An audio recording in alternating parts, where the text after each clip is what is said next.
Hello hello ಅತ್ತಿಗೆಮ್ಮ, ಯಶ್ ಅಣ್ಣಂದು toxic teaser ನೋಡ್ದೇನ? ನೀವು ಇನ್ನೂ ನೋಡಿಲ್ಲ ಅನಸ್ತತಿ. ನೀವು ನೋಡಿ ನಂಗೆ ವಾಪಸ್ ಕಾಲ್ ಮಾಡ್ರಿ.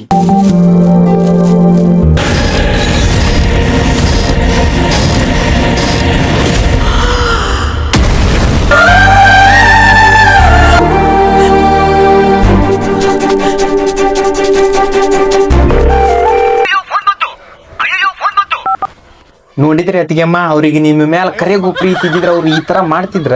ಆದ್ರೂ ನಿಮಗ್ ಈ ತರ ಮೋಸ ಮಾಡಕ್ ಅವ್ರಿಗೆ ಮನ್ಸಾದ್ರೂ ಹೆಂಗ್ ಬಂತು ಅಂತ ನೋಡ್ರಿ ಅತ್ತಿಗೆಮ್ಮ, ಇದನ್ನ ಇಲ್ಲಿಗೆ ಬಿಟ್ರೆ ಸರಿ ಆಗಲ್ಲದ. ಅಣ್ಣ ಮನಿಗ್ ಬಂದ್ಮೇಲೆ ಒಂದ್ ಕೈ ನೋಡ್ಕೇರಿ, ಇಲ್ಲ ಅಂದ್ರ ಮುಂದ್ ಬಾಳ ವಜ್ಜಾಕತಿ. ಹಲೋ ಅತ್ತಿಗೆಮ್ಮ. ಹಲೋ ಹಲೋ, ಹೆಂಗ ಹಾಕೊಟ್ಟೆ? ನೀವೆಲ್ಲ ಫ್ರೆಂಡ್ಸ್ ಗೊತ್ತಿರೋ ನೀವುಗಳೇ ಹಿಂಗ್ ಮಾಡ್ಬಿಟ್ರೆ ಇನ್ಯಾರ ಜೊತೆ ಎಲ್ಲ ಫ್ರೆಂಡ್ಶಿಪ್ ಮಾಡೋದು?